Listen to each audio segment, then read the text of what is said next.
Number 10, Super Skrull. Kl'rt might be recognizable when it comes to his character design, which admittedly has not changed that much over the years, but when it comes to his alignment, you might be somewhat surprised to learn where he is now, from where he started. Super Skrull Kl'rt made his first appearance in Fantastic Four issue 18. Once again, the Skrulls attempted to invade Earth and planned on defeating the FF, this time with their secret weapon, the Super Skrull, who seemed to possess all of the Fantastic Four's powers. Unfortunately, Mr. Fantastic and the team realized that these powers were likely not Super Skrull's own, and suspected in fact that they were delivered to him from the Skrull homeworld. They used a device to jam the signal that was giving Kl'rt his powers, defeating him. Currently in the comics, Kl'rt serves Emperor Hulkling and was for a time one of his trusted advisors. Kl'rt, however, was also the one who killed Hulkling's foster mother. Recently in Empire Aftermath, Kl'rt felt so awful about his past that he actually offered his life to the Emperor. Hulkling refused to accept it though, instead preferring to make Kl'rt work in the area of diplomacy so that he might make amends for all the lives that he had taken in times of war. He was like, no. Instead, you gotta save lives, and hopefully that'll make up for it. You can't just die on me, Kl'rt. Number 9, Hell's Bells. Hell's Bells was a group of villains who were all female mutants. The team was originally assembled by Cyber, who trained all of its members and consisted of Shrew, Briquette, Flame, Tremolo, and Vague. When Shrew betrayed them by testifying against them in order to get immunity for herself, the Hell's Bells banded together in an attempt to get revenge on her for betraying them. Eventually, they would be successfully taken into custody by X-Factor. Following the events of M-Day and Decimation, all team members save Briquette found themselves completely depowered. They still have operated as criminals in the comics, appearing in the Children of Atom series most recently, but they were a lot less scary because they had to rely on equipment and gadgets in place of, their own powers. Even without their powers, the team mainly stuck together though, minus Briquette and obviously Shrew. And friends, before we move on to this next spot, if you are loving this list and you want even more lists about Marvel villains you might not recognize or something in that realm, be sure to let us know by giving this video a thumbs up. Number 8, Silver Samurai. While Silver Samurai looks much the same in the comics as he always has, not every iteration of him has been so recognizable. We've seen him turn up here and there on Krakoa recently. He seems to enjoy watching and participating in the friendly single combat matches in the Quarry, and in modern comics, he's recognizable. But how about in modern film? Well, Silver Samurai might not be a main character in Fox's mutant universe, but that doesn't mean that he doesn't exist. He actually made an appearance in the 2013 film The Wolverine. But although here he also seemingly looked the same, when it came to his armor at least, he couldn't be further from his comic book counterpart in actuality. That's because Silver Samurai here was an adamantium robot whom Wolverine had to battle against. Yeah, they made Kennyukio Harada robot armor. He was at least piloted by Ikiro Yoshida, who is obviously that film's version of Ken's own father in the comics. So, at least there was a little bit of a thing, but still, he wasn't even a person. He was just robot armor. Like, rude. Ken is a whole person, okay? It's not just armor. Number 7, Forearm. Forearm is Michael McCain. Originally, Michael was part of Strife's Mutant Liberation Front. He was one of the founding members, but would end up defeated by those that fought against him. Despite generally being on the side of the villains, Forearm was also welcomed onto the mutant island nation of Krakoa, where he could have a fresh start for himself. He accepted the offer and would end up joining Sword and being seen as a member of Magic's Dark Riders, who I think should get their own book.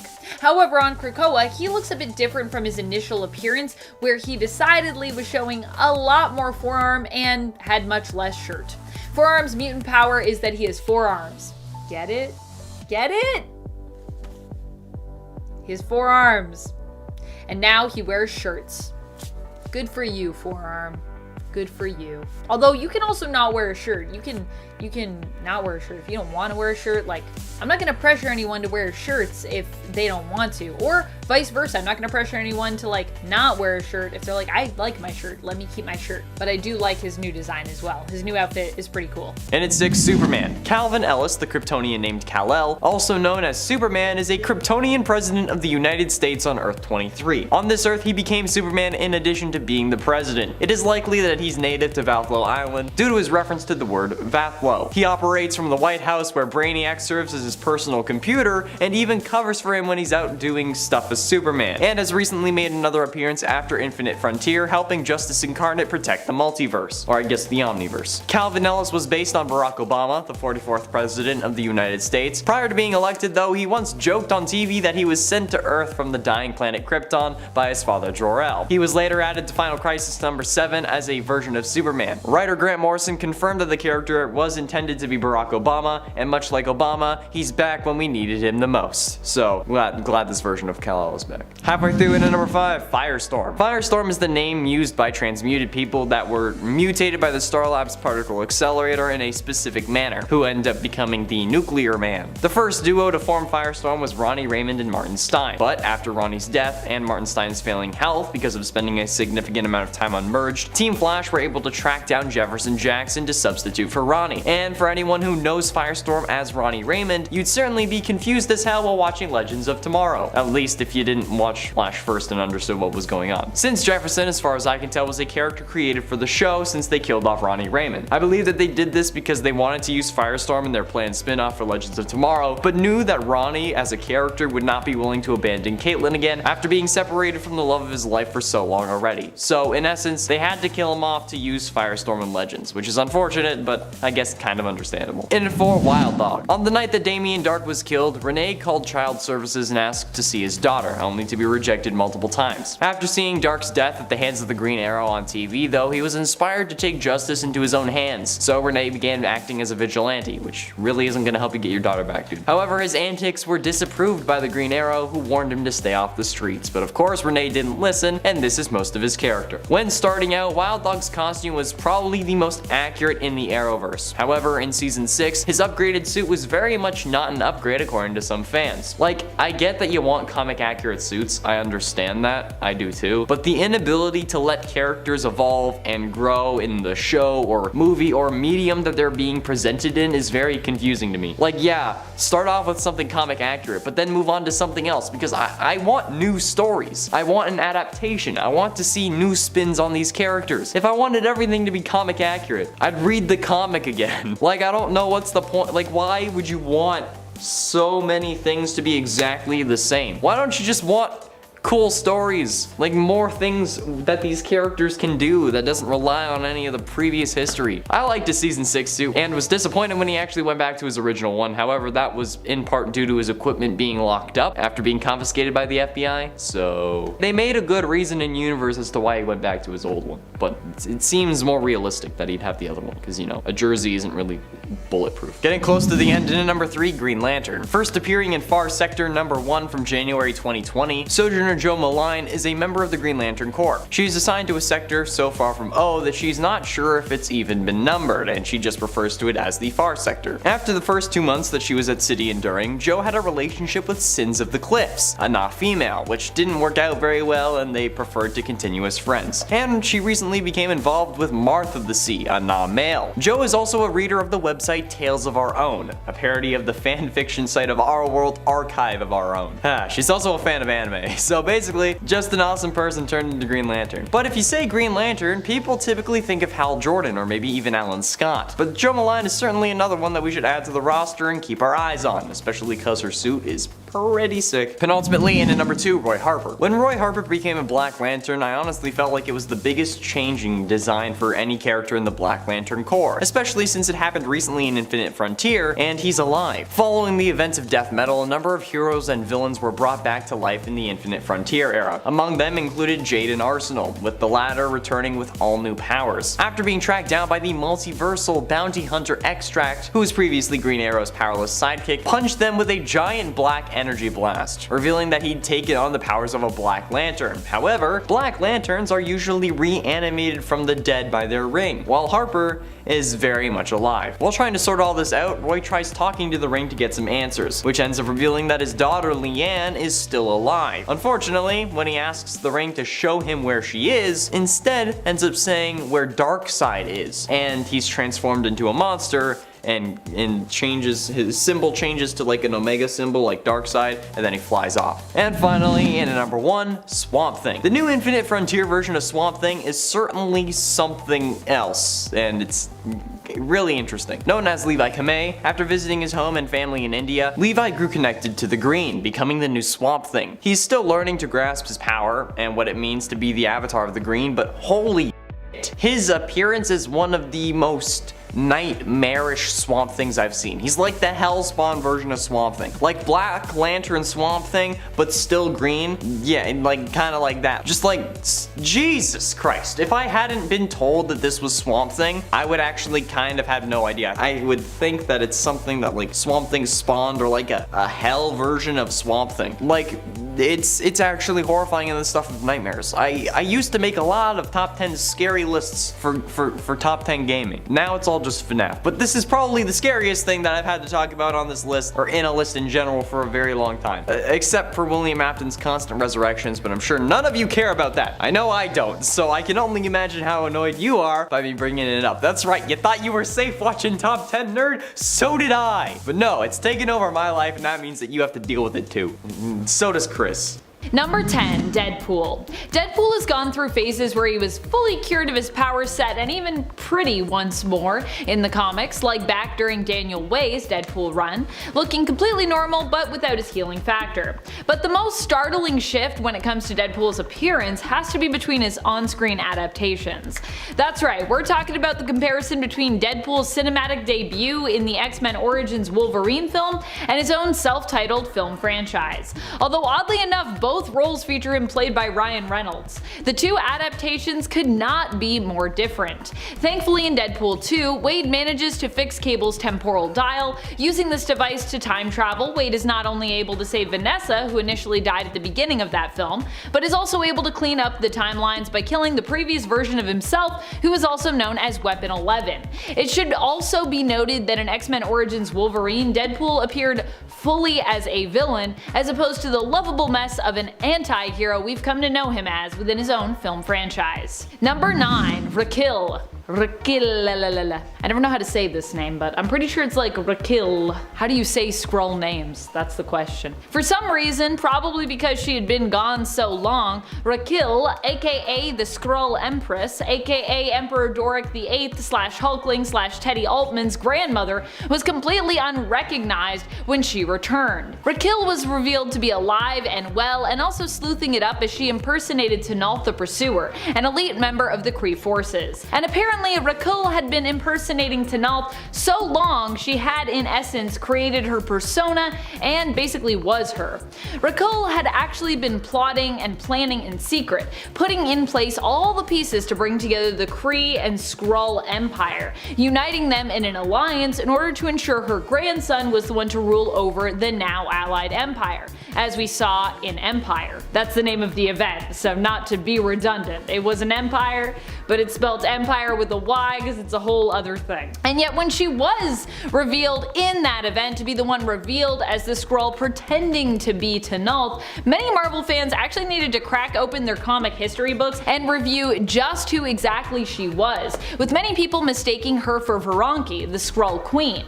But yes, this is Raquel. She was believed to have died when the Skrull homeworld perished along with her daughter Princess Enel, as their world was devoured by Galactus. She made her first appearance in the Fantastic Four original series in issue 206 and was believed to have perished in issue 257. But she didn't, she was still alive, and then she came back years later and everyone went, who is that? What?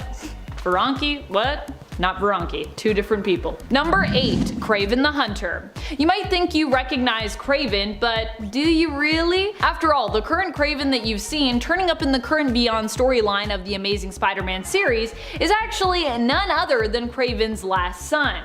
Well, his last clone son, anyway. This clone of Kraven was given the name of Last Son after he hunted down all his other brothers, his other clone brothers, who had also been trained by Sergei Kravenov, the Kraven himself. As such, this clone of Kraven was named his true heir, and since then has also taken up the mantle of Kraven the Hunter. So while he may look like Kraven, albeit a younger version of him, this Kraven the Hunter is not actually the original. So I guess this is a character that you would recognize, but in so doing, you'd be wrong, which means I guess you didn't really recognize him then, did you?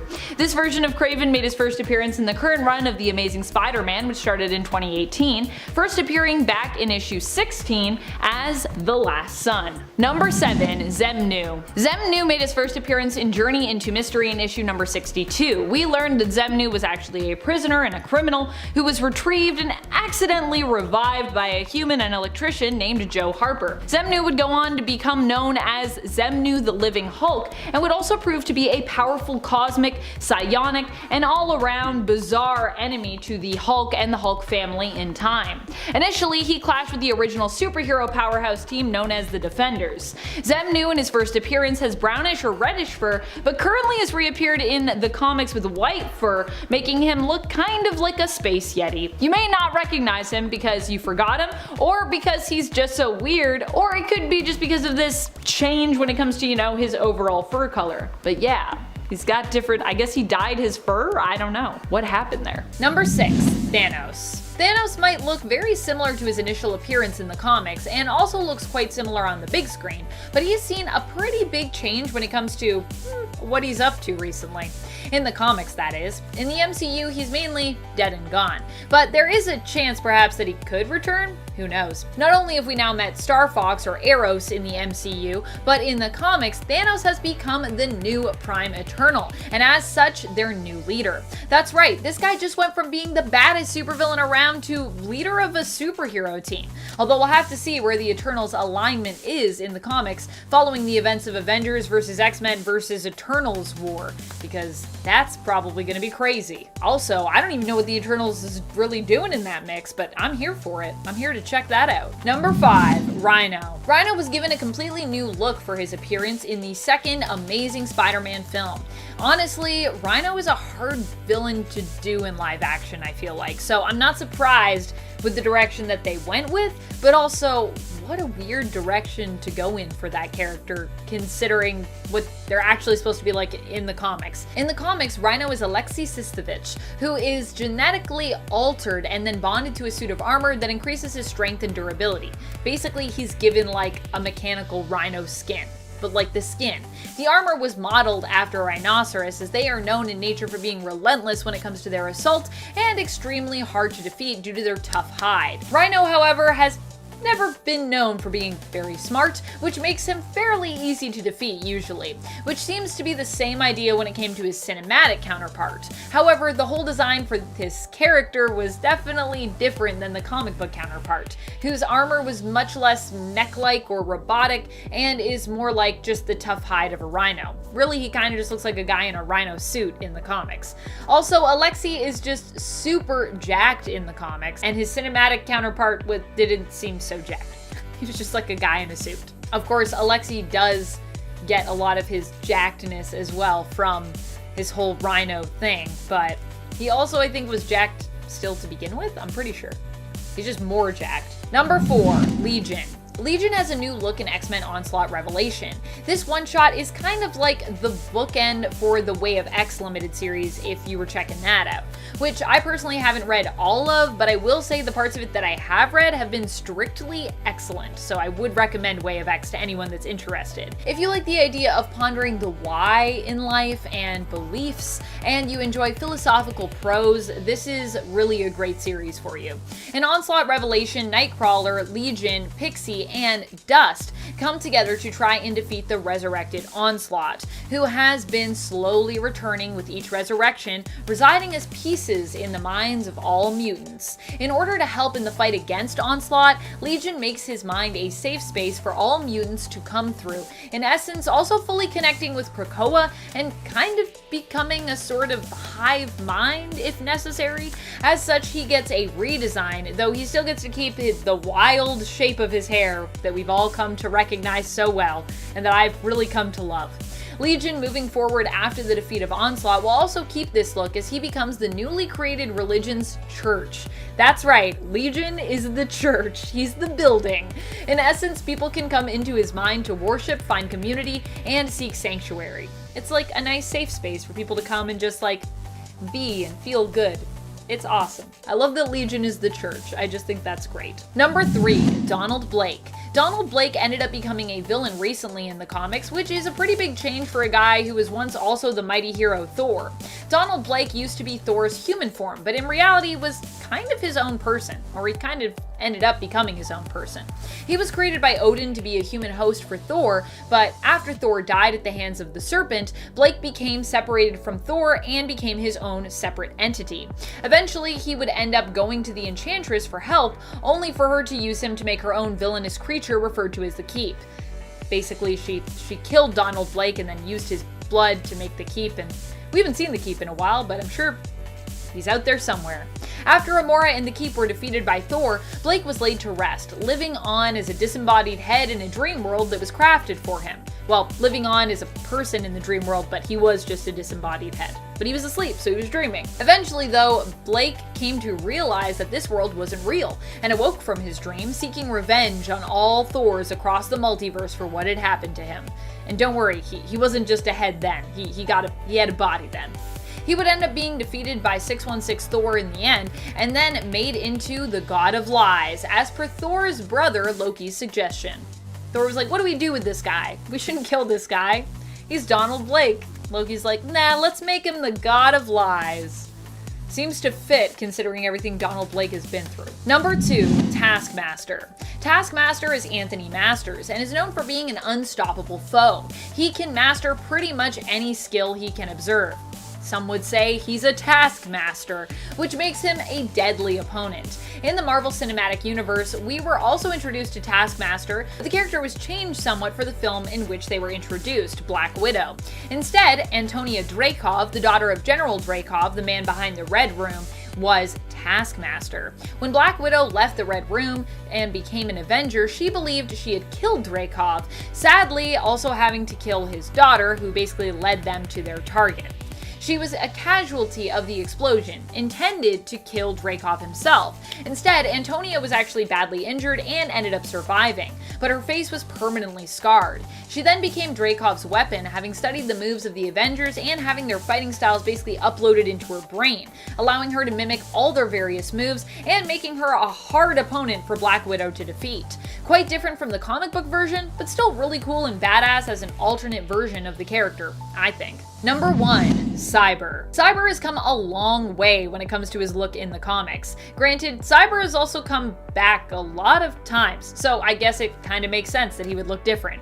He made his first appearance in Marvel Comics Presents in issue 85 in the 90s, where he was introduced to us as a cyborg-appearing Wolverine villain who was hired by General Koi, another enemy of Logan's. Back then, he was just a smile and a coat with a hat on.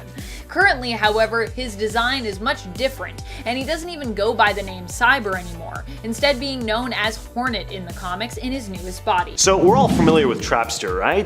Peter Petruski, the incredibly intelligent chemist who fights with pretty much a high-powered glue gun, as well as other adhesives. Well, there's a mysterious woman taking on his moniker. Not much is known about this new Trapster, but she's actually the third person to take on this name. Cool thing about her is that she ditched the E in Trapster because who needs the E? It's 2022. It just looks cooler. This version of Trapster first appeared rudely interrupting a fight between Spider-Man and Vulture, and she robbed the winged villain of money he had just stolen.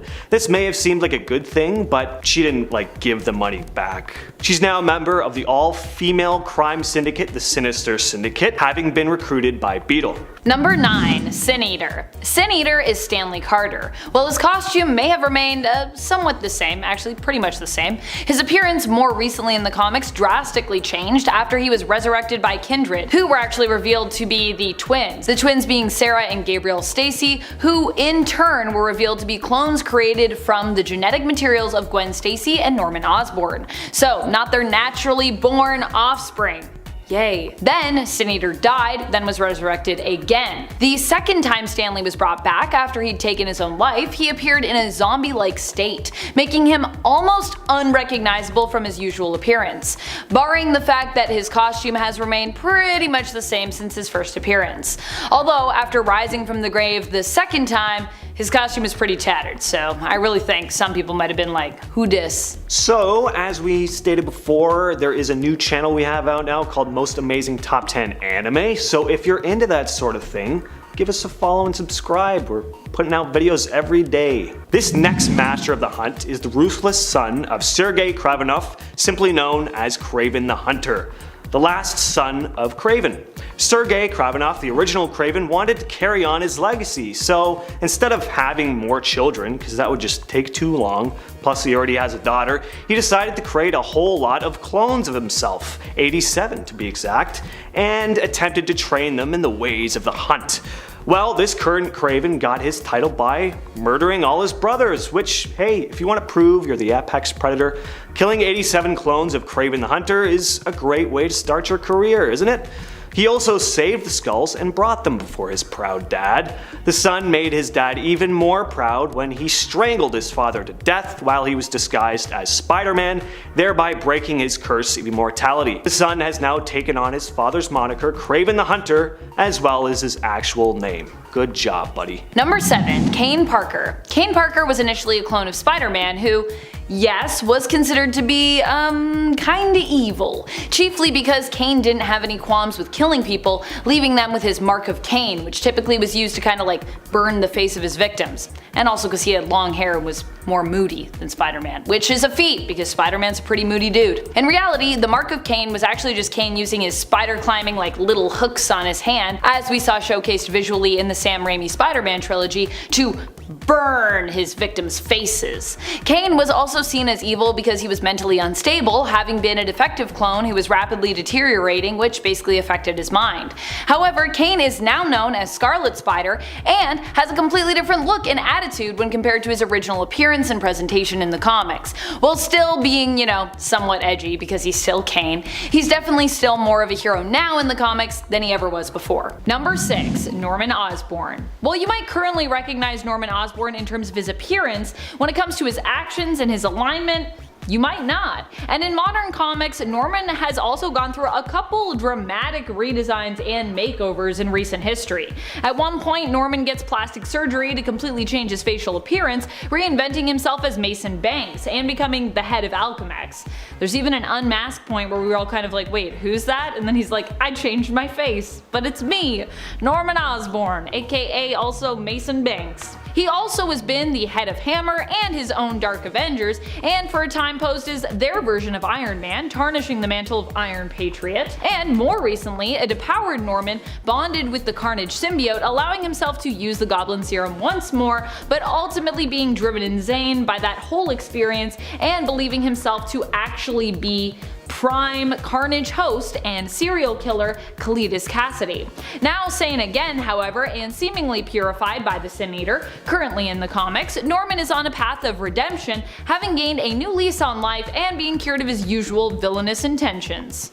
Or so it would seem. I never trust Norman, but that's what's up currently. Number 5. Galactus. One villain who recently got a very mummy-inspired looking makeover was Galactus during his time in Thor's latest series as written by Donny Cates. Here in the first arc of the 2020 Thor series, referred to as Volume 6 overall of Thor, Thor takes on the immensely powerful cosmic entity known as the Black Winter. Because the Black Winter is so powerful, Thor is forced to team up with Galactus to defeat it. Unfortunately, he also learns that Galactus is actually kind of a herald for the Black Winter. FYI, that is just how powerful of a force the Black Winter is. He has Galactus as a herald. After devouring 5 planets to bolster his own power, Galactus has this power stripped from him by Thor upon this revelation. Thor leaves Galactus drained of the power cosmic, wrinkled, and de-armored, even taking Galactus's helmet as a trophy, using it as the entrance to his throne room. So while you might have recognized him previously, Galactus then got super upgraded and now is very mummified and also very dead. Oof. Number 4. Onslaught. Onslaught initially was a villain with a mysterious background. Despite the fact the powerful villain looked a ton like Magneto and seemed to pack a psionic powerhouse of abilities that echoed an evil Professor X, the character's true identity as really both of those mutants wouldn't be confirmed till after his initial appearance. When Onslaught appeared again, it was in a similar vein, and while the symbol of Onslaught might be similar, this time around when it came to the character's identity, they were even less recognizable, as it was explained that basically all the mutants of Krakoa were, in a way, Onslaught, and that Onslaught was able to exist through their constant resurrections. So while you might recognize the look of Onslaught when they returned, their true identity was even more of a mystery than the first time around. And their final form that we saw during X-Men The Onslaught Revelation was pretty wild as well, getting a bit of an update to match even the current character designs of what an amalgamated Charles and Eric would look like currently. I like that that version of Onslaught has like the black suit now, the tight black suit that Charles wears. It's a look. Number 3. One Below All. I think one of the biggest revelations of modern comics was learning that even a being as good as the One Above All, who is basically considered to be like Marvel God, has a dark side. The One Below All ended up being a major villain in the Immortal Hulk series, and we later learned that their power actually came from one of the most divine and good beings in the Marvel universe, the One Above All. The One Below All is like the Hulk for the One Above All. In other words, their darker and much more destructive other half. So while you might know the One Above All and you might know the One Below All, I bet you'd be surprised to learn that they were actually directly connected to one another. They can't exist without the other, especially given how different in appearance and alignment they both are. But this revelation was also super powerful and fitting for a series that was really all about forgiving and reconciling the darker side of the Hulk, the Hulks, and ultimately of humanity and our own individual selves. After all, we all have like a little bit of a Hulk side to us. Number 2. Killmonger. If you go on far enough back, Eric Killmonger easily becomes one of Marvel's villains you would not soon recognize. And that goes both ways. Whether we're talking about more recent fans looking back in comic history to his first appearance in Jungle Action, volume number 2, or whether we're talking about his initial fans looking at his modern MCU adaptation and comic redesign, which obviously takes inspiration from the MCU version of Eric. Killmonger made his first appearance in the second volume of Jungle Action from the 1970s in issue number 6, and even from that front cover, he just looks like really different. Here, Eric does not sport any self-created bodily scars marking his kills, but instead comes with a lot of spiky accessories, including what appears to be a spike belt, which he uses as a weapon to fight against his foe and his rival, Black Panther. All the spikes. Now he's got scars, but back then he had spikes. Number 1. The Leader. I doubt after all this time if the Leader even really recognizes himself, considering what he looks like now. Following the events of Immortal Hulk, the Leader is left no longer a supervillain, but just a guy. Throughout the course of the series, we saw the Leader only grow more evil and more powerful, it seemed. He was eventually basically influenced or possessed by the One Below All, the most powerful of all Hulk-related baddies, and possibly the baddest of the bad just in general. However, after the two beings were separated from one another, Stearns was left as just a man, returned to normal. The Hulk decided to forgive the Leader, and he returned back to the Earth with all the other Hulks and Bruce Banner. It's been a long time, but Sam Stearns is no longer the Leader, at least not currently in the comics. I mean, he could return to being the Leader at some point. Instead, Samuel Stearns is just Samuel Stearns. At number 10 is Despero. Although Despero has always been totally jacked, he was originally known as more of a threat to the Justice League through mind manipulation. During the Silver Age, he would only typically use his telepathic powers before anything else, but these days, it's a different story. Although these changes did start to take place way back in the 80s, the character has come a long way since the days when he would sit on his throne and twiddle his fingers most of the time. Now, he seems to do a lot of the grunt work himself, even looking larger in size these days than ever before. And even outside of the comics, Despero's appearance in the Arrowverse offers a totally different look into the villain. He takes on a human form for much of the time, who is, well, let's just say he's not as big as Despero, nor does he have much musculature to him, no offense to that actor. Nor does he have a third eye or anything that a comic book fan would expect, and when he's in proper form, he just seems a lot less demonic and cunning, more like Hellboy's very serious detective older brother or something like that. At number 9 we have Anton Arcane. The penultimate villain to Swamp Thing, Anton Arcane has always been a threat as one of the most prolific evil scientists in all of DC. But when Swamp Thing finally kills Anton during one of their many confrontations, back in 2016 I think, the villain goes to hell and basically becomes a demon. Having been a pretty tame foe for most of the Swamp Thing comics, Anton Arcane's physical changes have made him almost unrecognizable now that he's a demon. And what's worse is that he continues to bother Swamp Thing and his niece Abigail, but now with the added demonic powers in mind. So he's changed quite a bit, both in looks and power set. At number 8 we have Psycho Pirate. The way that this villain has changed since the Infinite Crisis event is unmatched. Although he looks relatively the same, he's gained such a power boost that he now works with the likes of Darkseid and Alexander Luthor. After surviving the crisis, he comes out on top, getting his hands on what's known as the Medusa Mask. And what this helps him do is basically summon beings from the old multiverse, which, as you can imagine, is a very powerful ability, especially directly following the event itself. And even though he's been killed by Black Adam during the events of Blackest Night, Psycho Pirate's corpse is brought back to life as a Black Lantern. And as you can imagine, this gives him a whole new look and increases his power level. He loses the Medusa Mask in this ghoulish form, but even without it, he appears totally different than how we're used to seeing him. At number 7 we have Doomsday. The primary change with Doomsday isn't something that's been gained, but something that's been lost. A very notable power of his actually, and that is his hyper adaptability ability. In fact, I would even argue that this was his main power, and what it meant was he could learn from past losses in battle and change his physiology to prevent himself from being killed in the same way twice. I don't know why this has been dropped, because aside from it being the defining characteristic of Doomsday, it was just a really fun ability to watch because it made every encounter with the villain a new challenge for the heroes, which would ultimately make for an exciting read. But for whatever reason, this power has basically been left in the dust, making Doomsday that much less unique from any other bruiser type villain, at least in my opinion. The original Super Adaptoid, created by Advanced Idea Mechanics, or AIM, was originally a villain facing off against Captain America, Iron Man, and of course the Avengers, also going up against the X-Men. It was able to mimic and visually copy anything it wanted, giving it a hero's abilities and powers. But in Amazing Spider-Man 900, however, Spidey faces off against a different version of this shape-shifting entity known as the Sinister Six Adaptoid.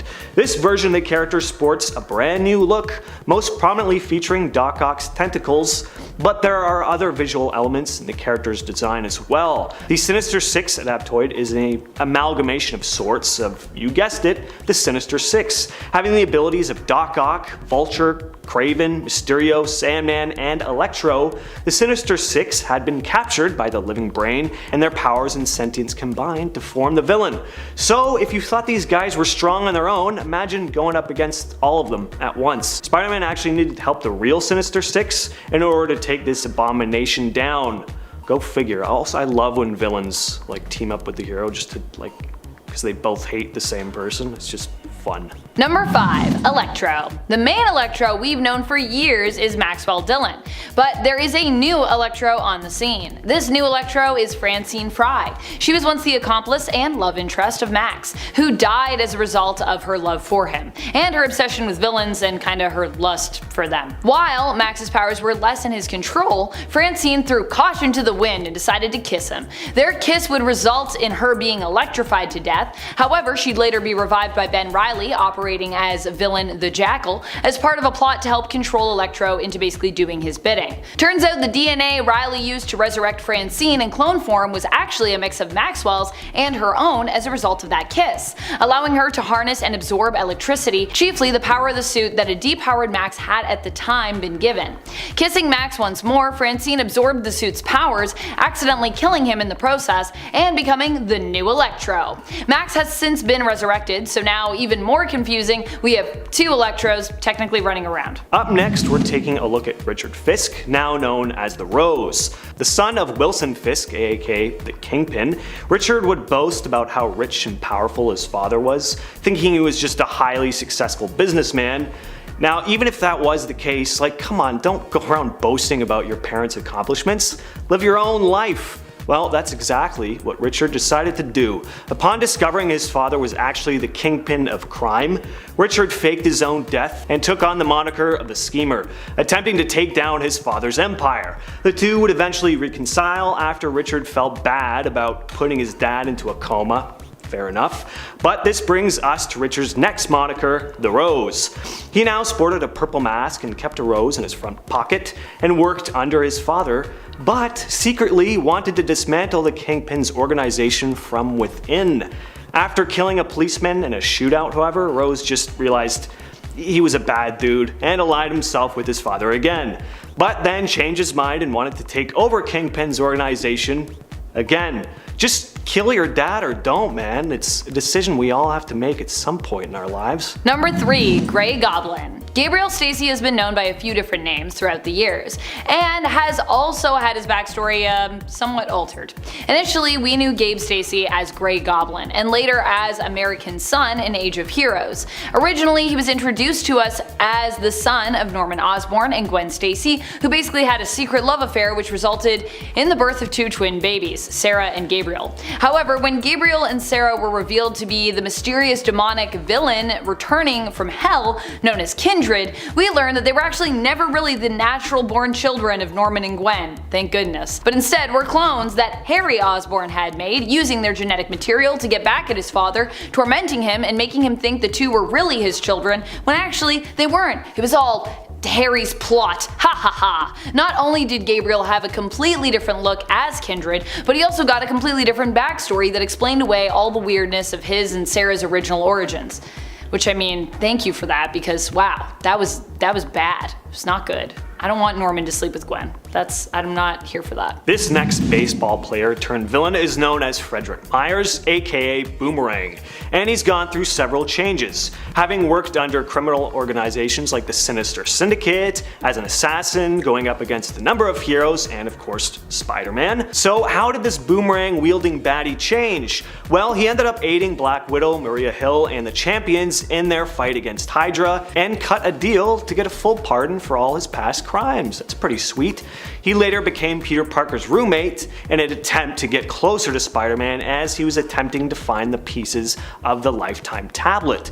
Though Boomerang was lying about his true motives to Spidey, saying he was only after the tablet to keep it away from Kingpin, this was quite the opposite actually, he was working for Kingpin. Despite his deception, however, Frederick actually formed a close bond with the hero and would go on to sacrifice his own life to save him during a fight with the vampiric villain Morlun. Number 1, Green Goblin. Norman Osborn is often known as the villain the Green Goblin, one of Spider-Man's most iconic villains, if not the most iconic rogue he happens to have in his gallery. Their rivalry is an old one, going all the way back to the first appearance of the character in the 1960s, where Osborn actually first appeared not in his civilian form, but simply as the villain Green Goblin. But lately, Norman has had a change of heart, if you can believe that. It most certainly won't last forever, or at least I'd be very surprised if it did, but currently in the comics, Norman is actually one of the good guys for a change. This is after he had all of his sins purified by the villain known as Sin Eater. Initially, Peter as Spider-Man had saved Norman from Sin Eater, but after being taunted about Gwen, couldn't help but toss Green Goblin to the villain to be devoured, which, I mean, fair enough.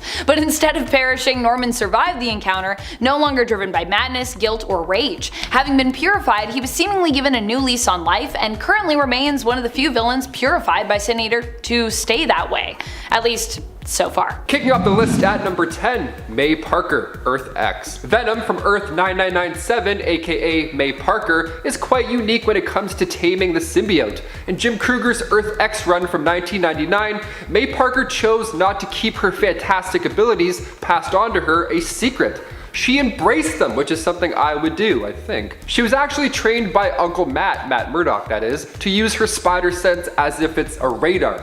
Things were going swimmingly until she became the target of the symbiote, the same symbiote that had been used by her father years prior. Peter rejected the symbiote at first, so now it was a little upset, and it swore revenge on the Parkers. It left an older Eddie Brock and made its way to May. Thing is, when the symbiote did bond to May, her spider sense training came in handy, and she was able to subjugate the symbiote and take control. We love a hot start, but it might get worse. And before we continue on with this list, if you want to go ahead and tap the thumbs up, if you want to, no pressure, but it really does help us out quite a bit. You guys are the best. Thank you for your support. Let's get back to this list. Number 9. Kingpin Venom. If I took one look at this guy in real life, I'd probably throw up out of fear.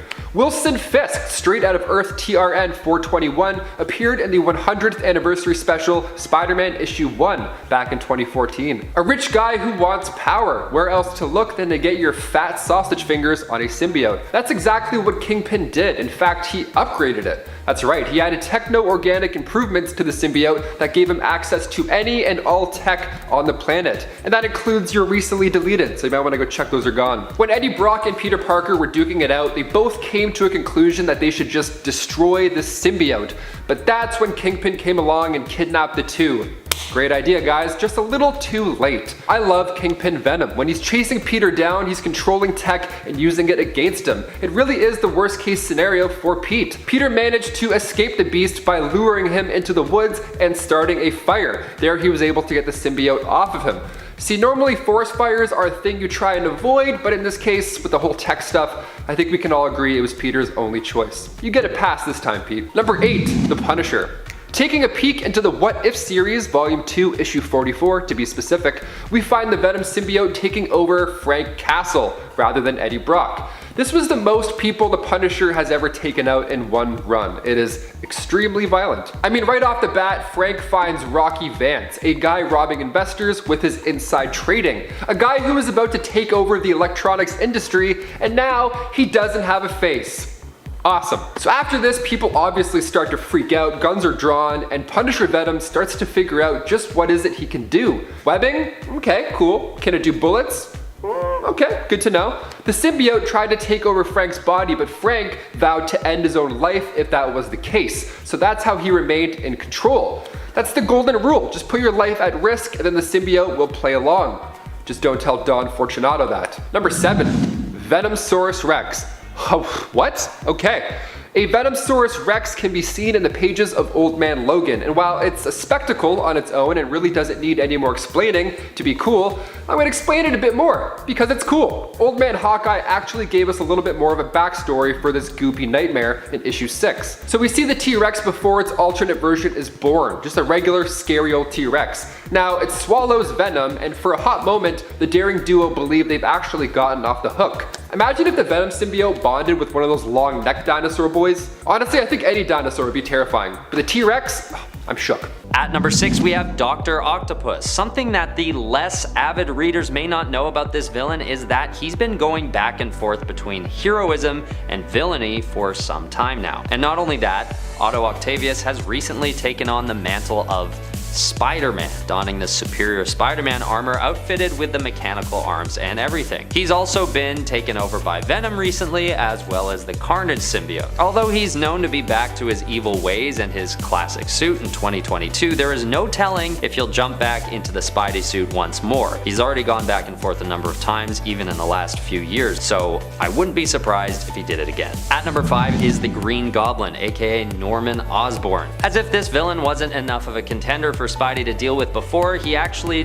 takes on the Carnage symbiote, turning him into the Red Goblin, as mentioned before. This makes him nearly unstoppable, forcing the good guys to employ anti-venom on him in order to take him out for good. And even though he has since gone back to being the Green Goblin, the character takes another turn that makes him unrecognizable from his past self during the events of Kindred Rising. And by unrecognizable, I mean that he's now working with Spider-Man. When Sin Eater cleanses Norman of his sins, his allegiances change and he becomes a hero. At number 4, we have Dr. Doom. These days, Dr. Doom has taken on some pretty unstoppable powers that some would even describe as being godlike. Big fan fans of Victor Von Doom might have expected him to reach a point like this at some point because of his insatiable hunger for power, but as of 2022, he's already surpassed at least my expectations of what he was capable of. Although they haven't stuck around until the time that we're posting this, he has taken the powers of the Silver Surfer and even the Beyonder, giving him a whole new mantle of God Emperor Doom during the Secret Wars storyline. Just for scale, this gave Dr. Doom the ability to piece together broken pieces of the universe after the multiversal collapse. And that's a pretty crazy glow up if you ask me. And even if he doesn't hold quite that much power these days,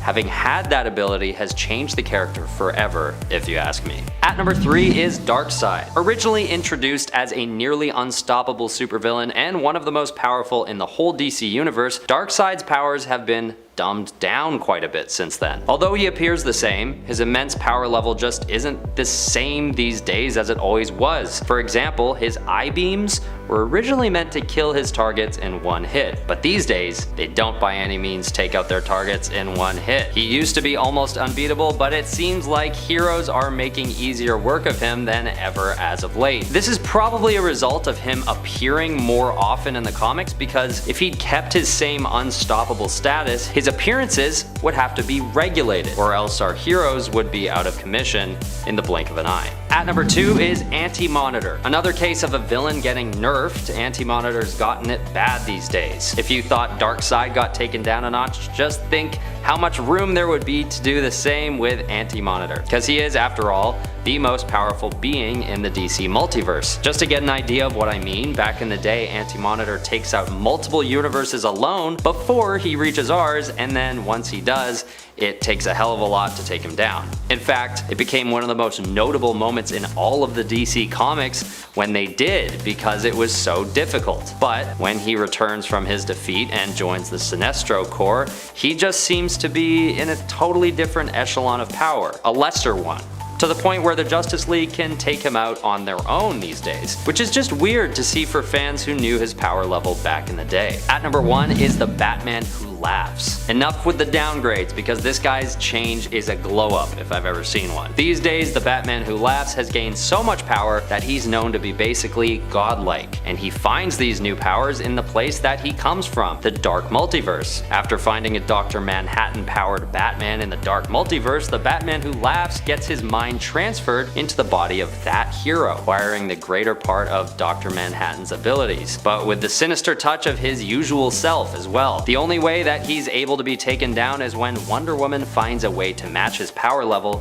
herself and defeats him despite his insane power boost. Number 10, Harley Quinn. While Harley Quinn's character design and costume has been changed, it's pretty similar to a lot of looks we've seen her in the past. Mostly what we're seeing in her new series is a change to art style, and with her new role as Batman's ally and sidekick, a complete shift over to the side of being a hero. Harley is of course still bringing her unique approach to heroism, so don't panic if you are a fan of Harley's wackiness and standout personality. But considering where she came from, being Joker's sidekick, this is a pretty big change to her character as we originally knew her. If you've been out of the comics for some time and aren't quite as well versed in Harley Quinn's history, you might not recognize her in 2021, as she's gone from full villain to full hero. Number 9, Poison Ivy. Over the last few years, Ivy has gotten a few pretty drastic redesigns, so if you are reading her in 2021 from anywhere along her recent history in the past 3 to 5 years, you might be a little confused when it comes to her look and ask yourself, wait a minute, is that Ivy? Also, who's Queen Ivy? We've seen her go from eco-villain to hero and environmental activist and spokesperson to dead to alive, and split down the middle between those two warring personas, the villain and the hero, when we literally got 2 Ivies. Then from there she became Queen Ivy and got a complete redesign when it came to her costume. Now she's back to wreaking havoc on Gotham, or is she? Time will tell what alignment we'll see for Ivy in the future. But either way, I'm here for the ride. And friends, before we move on to this next spot, if you are loving this list, if you want to learn about more cool redesigns and updates to characters that we've seen recently, be sure to let us know by giving this video a thumbs up. Especially in the Batverse, I feel like there's so many Bat characters that have been introduced and redesigned. It's awesome. Number 7. Black Mask. Black Mask not only has a new look and redesign, in future state that is, that I must admit is spectacular, but he also got a power upgrade during the Year of the Villain event. Black Mask was given the ability to change his identity with the added upgrade of an identity changing mask, which is pretty powerful. Also, his suits have gotten admittedly a lot more stylish over the past few years. So for those who remember his classic look, Roman Sionis may have the same mask, but the rest of his look also seems to have received an upgrade. Number 6. Clint Barton. So while Clint may have evaded the symbiote's grasp in Old Man Hawkeye, he wasn't too lucky in the alternate reality of Earth 32323. Beginning with Civil War Volume 2 Issue 2, Clint Barton came into contact with it right after the death of Mac Gargan. After that, Venom Clint was recruited by Peter Parker in order to infiltrate the Iron, Tony's war zone following the superhuman Civil War, in order to steal supplies for Beast to finish his weapon for Project Bellcurve. So he agreed, but upon landing, the group was attacked by Stark Sentinels, and Elektra lost her life. So far this mission was a rocky one, but anytime Venom's involved, it's at least going to be dangerous, or else, what's the point of reading it? Number 5. Demon.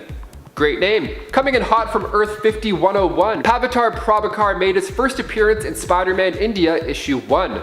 Pavitar moved to Mumbai with his Aunt Maya and his Uncle Bim to continue studying. He got half a scholarship and was determined to keep the success going. His best and only friend for that matter, MJ, Mira Jane, stood by his side. He got his powers through an ancient ritual, which I gotta say, I think that's way cooler than a spider just going on the hand. Nalin Oberoi, a crime lord of this alternate reality, used an amulet to get himself possessed by a demon. That demon was determined to hold the door open for other demonic forces afterwards. So Pavitar, while being chased by bullies, ran into an ancient yogi who then gave him the powers of a spider. Which sounds great, but when you find out that in this reality's Venom is a century-old demon stuck in an amulet, you get a little nervous for him. Demon Venom was freed by a cult called the Neo-Alvers, and once he was free, nearby towns were just obliterated. You had to set the name Demon, I'm not gonna lie. Number 4. Aaliyah Bell. Making her first appearance in Venom 2099 Issue 1, Aaliyah Bell was injured in a crash. The same crash that ended her mother's life, sadly. Now, these origin stories are so tragic. It's like you know what's gonna happen, yet you're still thrown off when you read it. She was raised by her father, Theo Bell, and Aaliyah was having a hard time at school. Some students were bullying her because of her scars on her arm. Those kids are jerks, don't be like those kids. It's rule number 1. Aaliyah was selected to go under this experimental treatment developed by Alchemax scientist Dr. Russell. But during this treatment, she saw these visions of an ancient dark god. And all these humans bonded together to create this massive chunk of pure darkness. She wasn't having a pleasant go, but her arm, on the other hand, was now back to normal. So she at least felt a bit better in some way. But while a confrontation unfolded with this mean punk rock wannabe chick in school named Bether, a black tendril reached out of her hand and cut off the Alchemax monitoring bracelet. And that was just the beginning. You gotta be better, Bether. Stop bullying people. Number 3. Ben Grimm. Fresh out of Earth 51838, making his first haunting appearance in Peter Parker, The Spectacular Spider-Man Issue 304, Ben Grimm became the head guard of a prison for superhumans, of course under the commands of President Harry Osborn. Okay. While there, that's when he came into contact with the symbiote and became this monstrosity. While the Resistance broke in the prison to break out Dr. Doom, they had to now go head to head with this Venom thing, literally Venom thing. Nice try, guys. Number 2, Ngozi. Ngozi was an excellent track star. She began her comic run in Venomverse War Stories Issue 1. One frightful day, however, changed her life forever. She was involved in a horrible bus crash, which in turn paralyzed her from the waist down. Really heartbreaking premise, as are all of these, really. She was outside one day trying to catch a grasshopper for her bug collection afterwards, and that's when she bonded to the Venom symbiote. The symbiote beforehand had been evading the grasp of Rhino, but when Black Panther was killed in the battle, Ngozi convinced the symbiote to work with her in order to protect those residing in Lagos. The Dora Milaje saw all of this go down. They saw the courage in this new Venom, so they recruited her into their ranks and into Wakanda, where she would then get another life-changing upgrade into that of the new Black Panther. Number 1. Gwenom. Shooting over to Earth 65, Gwendolyn Stacy made her first appearance in Edge of Spider-Verse issue 2 simply as Spider-Woman. But by time issue number 24 rolled around, Matt Murdock wasn't a helpful ally. In fact, he was a bit evil. Yeah, he created the Venom symbiote in this world, so when Spider-Gwen came into contact with the symbiote, Gwenom was now born. Matt Murdock ordered Alexei Saitskovic to go after her father. The poor guy was beaten into a coma. So Gwenom embraced the dark side here, but you can't really blame her. Also, Gwenom's design alone worth taking a look into, and you could do so yourself starting with Spider-Gwen Volume 2, issue 25. Number 10, Harley Quinn. Harley Quinn was created in the classic 90s Batman animated series where she was the Joker's main henchwench and girlfriend. She proved so popular that she was brought into the main comic book continuity, where she was dressed pretty much the same as she was in the animated show, with a red and black jester costume. Over the years, both her look and personality have evolved as she has broken away from the Joker and become her own person, who is a bit more of an anti-hero at this point. Although her color scheme has remained the same, she now has a bit more of a wild look, wearing a red and black corset and leather jacket, letting her blonde hair with dyed pigtails flow free. It is a major difference, but there are other characters who have changed even more, which is why Harley is at the bottom of this list. Number 9, Paste Pot Pete. Originally, Pete used a glue gun to commit robberies while dressed in this rather strange green jumpsuit and purple beret. Paste Pot Pete is really Peter Petruski, a scientist who developed an advanced adhesive that made him very wealthy. However, he believed that a life of crime would be even more lucrative and began robbing banks and stealing missiles. He updated his costume a couple times, going for a more purple pouchy theme, and ended up changing his name to the Trapster after Spider-Man burst into hysterical laughter upon hearing the name Paste Pot Pete. He made some minor updates to his look in the following years, but eventually settled on a yellow and brown outfit that he still wears in his most recent appearance. None of his looks are particularly menacing, but if I saw his first look side by side with his second look and was told that one was called Paste Pot Pete and the other the Trapster, I would have no reason to think that they were the same villain, other than both using a similar weapon. But at the same time, so do Captain Cold and Mr. Freeze. Number 8, Hawkeye. In his first appearance in Tales of Suspense number 57, Clint Barton was a carnival worker who performed incredible trick shots with arrows. When the audience was unimpressed with his performance and booed him off stage, he became jealous when he saw Iron Man show up to save the day when one of the rides went haywire, much to the crowd's delight. He thinks to himself, "I'm the greatest marksman the world has ever known, and yet they ignore me." He decides that if he makes himself a few trick arrows, he will be just as respected as Iron Man, because a guy in a purple tunic and mask shooting arrows is just as impressive as a flying weaponized robot suit. He becomes a supervillain, going toe-to-toe with Iron Man. In the years since his first appearance, Hawkeye has gone from supervillain to superhero and has had multiple identities and costumes, but in his most recent appearances, he has traded his more flashy masked look for what is essentially just a black t-shirt with a purple arrow on it and some sunglasses. Without the context of the many years of stories between his first and most recent appearances, not only would you be confused as to his very different look, you'd also be surprised at how a supervillain is now one of the most frequent members of the Avengers. Number 7, the Riddler. Since his first appearance in Detective Comics number 140, the Riddler's gimmick has remained pretty much the same. He is hyper intelligent and uses elaborate traps, puzzles, and of course riddles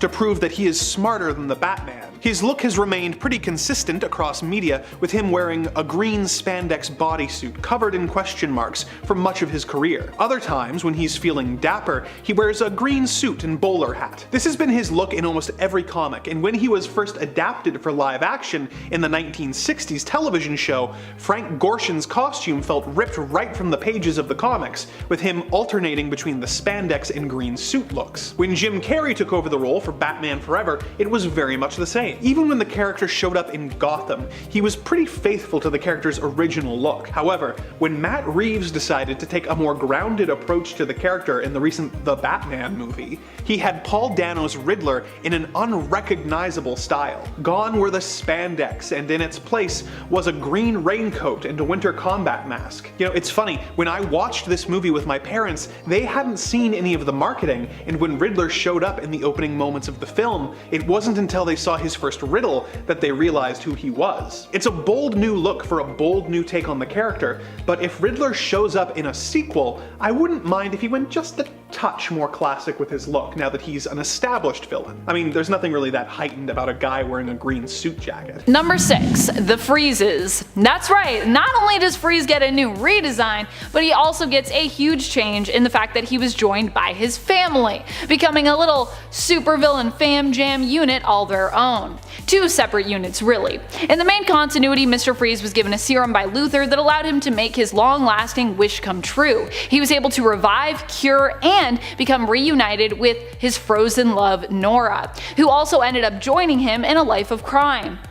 Yay! However, while it all started out sweet, their reunion would quickly turn sour when Nora became resentful of Victor for making so many choices for her, and in her eyes, trying to control her. Victor blamed the serum for her change of heart, but I mean, who really knows? I feel like Nora's kinda got a bit of a point, even though I feel really bad for Victor in this scenario. In Batman issue 96, we are treated to an alternate Victor Freeze who commits crimes alongside his sons as a little criminal family unit. Super cute. Number 5. Man-Bat. While so many supervillains are getting power upgrades, additional allies, and more horrifying redesigns, Man-Bat is going the other way with it. Man-Bat is Kirk Langstrom, who ends up joining the Justice League Dark and gets a much more adorable character redesign as a result. He looks a lot less monstrous and a lot more humanoid and cute. Kinda geeky. It's great.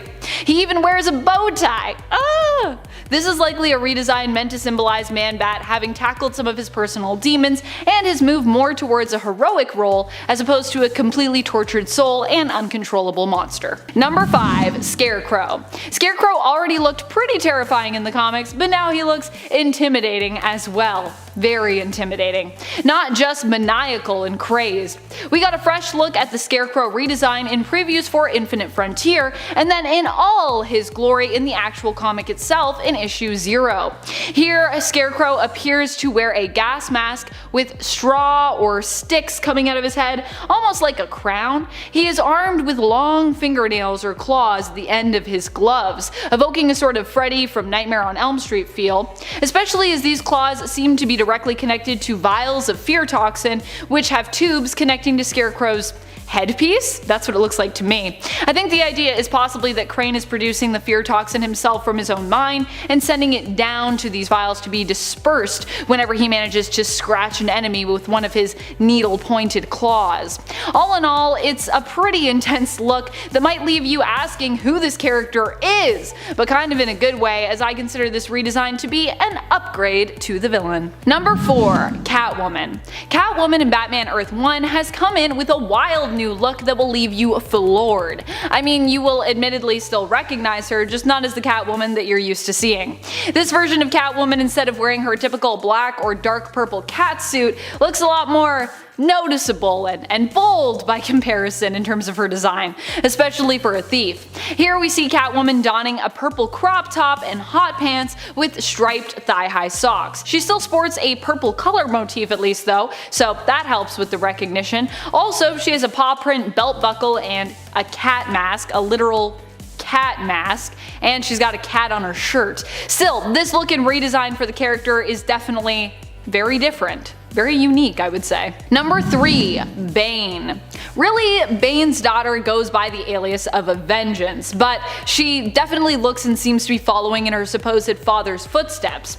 Bane's daughter was first introduced in the new Joker series in issue number 2, and is revealed to be the daughter of the supervillain who went through a series of experiments to give her super strength like her dad. Her mission is to get revenge for his death, and she's doing so by hunting down the Joker, who she and many others believe was responsible for the events and many deaths of A-Day. Her father, who was in Arkham Asylum at the time, was one of the victims of that attack and died. So Bane Jr., aka Vengeance, is out for blood. Number 2. Clayface. You really won't recognize Clayface in the new Batman Earth 1 volume. Clayface is not very recognizable here in terms of the story, as he is disguised for most of his appearance and in terms of his character design. Near the end of the story, we learn that Adrian Arkham, Bruce's grandfather, who returned from the dead, was in actuality Clayface in disguise. We're all used to seeing more of a giant mud monster when it comes to how Clayface is depicted, but instead, here we get a very kind of, I don't know, smooth looking baldy figure in the end, who appears to really kind of just be a man. Like a man who can shapeshift, but Just a guy. Like a guy who, if you saw him on the street, you wouldn't run in terror from him or anything. You might just notice his skin was like a little odd looking in terms of its texture, but that's about it. Other than that, he looks pretty average. Number 1. Two-Face. The Earth 1 version of Two-Face sees the character completely reinvented in a way you might not have expected, which is what makes it so great. On Earth 1, Harvey and his sister Jessica are working together to clean up Gotham alongside their good friend Bruce Wayne. After Harvey ends up dead, however, Jessica and Bruce are forced to continue their mission to eradicate corruption and crime in Gotham without Harvey, working on in his honor. But Harvey lives on in more than just their intentions. It turns out that Jessica develops a dissociative personality disorder, in essence becoming her brother due to the trauma of his loss. At least that's what it seems like if we had to explain it on paper. Although never explicitly called Two-Face, the duality of this version exists in the goodness of Jessica and the contrasting ruthless aggression of Harvey. Honestly, the story is so good, you really need to check out the new Batman Earth 1 Volume 3, because even knowing where this story goes, even though I just told you that part, it's still an amazingly compelling read, so go read it, even though you kinda know spoilers now. And it's Matter Eater Lad. The reason you might not recognize the absolute DC icon that is Matter Eater Lad is because you're lame. No, actually, the last time this character appeared was over 10 years ago in the pages of a Supergirl comic from 2007. Matter Eater Lad was in essence the hungriest of hippos but a human, able to eat anything and everything he wanted. Like, need a hole through that chain link fence? I got you. You need this door out of the way? I got you again. This guy just got to eat, and honestly, I think it was really iconic. But there is always, I mean, there's actually like a person in real life with these powers, if you can believe it. This man would eat light bulbs and nuts and bolts, and he like actually ended up eating like a whole bike and at one point like a small plane, from what I remember, called Mr. Eats All. So if you really want a way to not recognize the most famous superhero ever, Matter Eater Lad, check out Mr. Eats All. It's basically the same thing. And at 9, Batman. The Arrowverse Batman may have an iconic voice in Kevin Conroy, but the version of Batman introduced in the Crisis on Infinite Earths crossover on Earth 99 is not like any version of Batman you probably remember. I mean, except for the Kingdom Come one. He was the cousin of the late Kate Kane and Beth Kane, who spent his lifetime protecting Gotham City as the vigilante Batman, stylized as the Dark Knight. Unfortunately, this Bruce succumbed to his homicidal urges and killed the majority of his enemies, including this Earth's Superman, whom Bruce's xenophobia caused him to incorrectly perceive as a threat. His career was thus seen as a reign of terror and its end celebrated. He also killed the Joker, the Riddler, and Mr. Freeze. Despite his moral decline, Bruce was believed to be the paragon of courage, until it was revealed that it was actually Earth 1's Batwoman who became the paragon after protecting Earth 38's Supergirl from the misguided fallen hero, accidentally killing Bruce in the process. Although, I'd understand why they thought Bruce was the paragon of courage, because you know, he took on Superman without any powers, which realistically should have gotten him killed. And an 8, Elongated Man. In the pre-Flashpoint timeline, Ralph was one of the 17 people who lost his life during the Star Labs particle accelerator's explosion. However, he reappeared alive in the post-Flashpoint timeline, gaining his powers due to exposure to dark matter from the Speed Force when Barry's team got him out of the Speed Force prison. Using these powers, Ralph joined Team Flash and began acting as a meta-human vigilante and superhero, initially referred to by the media as the Stretchy Man, but shortly thereafter being named Elongated Man. Well, while his powers may have all been a part of DeVoe's plan, the prototype suit that Ralph wears certainly wasn't, since this is one of the most cringily horrific suits in the entire Arrow multiverse. I mean, like, that was the point of it. The characters even ended up making fun of it in the show, but that doesn't excuse the fact that if you saw this suit and were a fan of Elongated Man, you'd still have no idea who he was. Not to take into account the majority of casual fans who might watch the show who wouldn't know who Elongated Man is to begin with. And it's 7, Batwoman. Okay, so this is a bit of a cop-out, but hear me out, okay?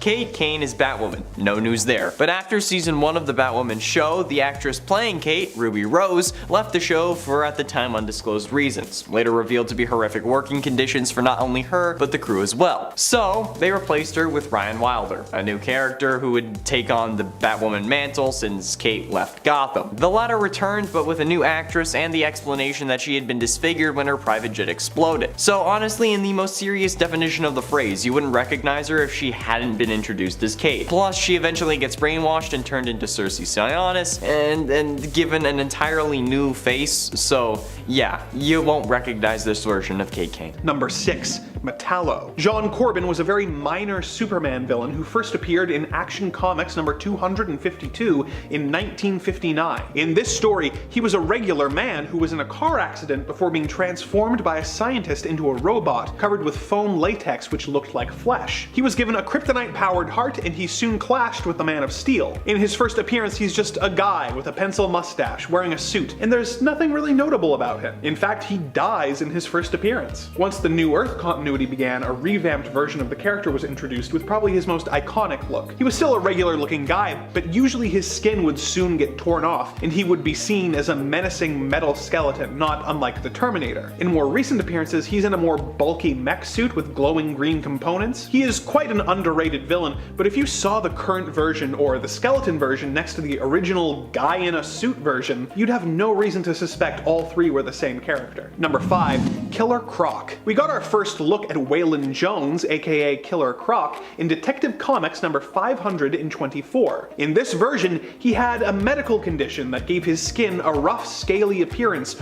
earning him the nickname Killer Croc. In his first appearance, Croc is actually pretty cunning, being able to rise almost to the top of the Gotham underworld. His physical appearance is also pretty tame, being gray and scaly but still clearly a human being. As he made subsequent appearances, not only did he get dumber, but his look became more and more exaggerated until he eventually looked like an actual crocodile, with green scales, sharp teeth, and sometimes even a tail. His size in the original comics is large, but still within believable human proportions, whereas at this point, he is so tall that it's hard to imagine any skin condition resulting in a villain like Croc. Number 4. The Green Goblin. Arguably Spider-Man's greatest foe is the Green Goblin. First appearing all the way back in Amazing Spider-Man number 14, the Green Goblin had a pretty consistent look for most of his career, sporting a purple and green costume with a horrifying grinning goblin mask with a purple hat. He flies around on a bat-shaped glider and throws exploding pumpkins at Spidey. Over the years, Norman Osborn has had a few different aliases and therefore costumes, such as the Iron Patriot and the Goblin King, but it's usually not long before he's back in the green duds. More recently though, he's trying to be a hero and is wearing a white and gold bodysuit and going by the name Gold Goblin. The glider kinda gives it away, but based purely on the costume, would you think this is the same guy? If that's not different enough for you, just take a look at the Green Goblin in the Ultimate Universe, where he is more like a Hulk than the classic villain. Number 3. Victor Fries. This classic Batman villain was very different in his first appearance in Batman Volume 1, number 121. He was a scientist who suffered an accident that forced him to wear a specialized cryosuit that kept his body temperature below freezing. He soon began committing crimes not as Mr. Freeze, but as Mr. Zero. His original look was a green and pink bodysuit with a bubble-shaped helmet feeding him cold air. When the character was adapted for the 60s television show, he was renamed Mr. Freeze, and this name eventually was brought over into the comics. His look began to evolve closer to how we now know him, but he remained a rather C-list villain until the 90s animated series revamped his origin to be a tragic figure trying to find a cure for his sick wife. This interpretation was so popular that it was also brought into the comics. The character is now very different from his original appearances, but it is interesting to see how much he has changed over the years due to his adaptations in other media. Number 2. Catwoman. I know, there are a lot of Batman villains on this list, but that is mostly because they tend to be a much more consistent group of villains than a lot of other heroes have, and also because they're the best comic book rogues gallery by a country mile. First appearing all the way back in Batman number 1 in 1940, Catwoman was very similar to her modern personality, being a brazen and flirtatious cat burglar. In this first story, however, she doesn't dress as a cat, but instead uses various disguises to steal a jeweled necklace from a boat and is simply known as the Cat. In her next appearance in Batman number 2, she is still not wearing a full-on costume, but is referred to as Catwoman for the first time. When she shows up again in Batman number 3, she finally gets a costume consisting of a long flowing yellow dress, a red cape, and a literal cat head mask. In Batman number 35, her costume evolves more into something that we today would recognize as Catwoman, with a purple dress, green cape, and less intense cat mask. The look stayed the same after that for a few decades until the comics took some inspiration from her look in the 60s TV show, and she ended up in the skin-tight catsuit that has evolved into the look we all know and love today. Number 1.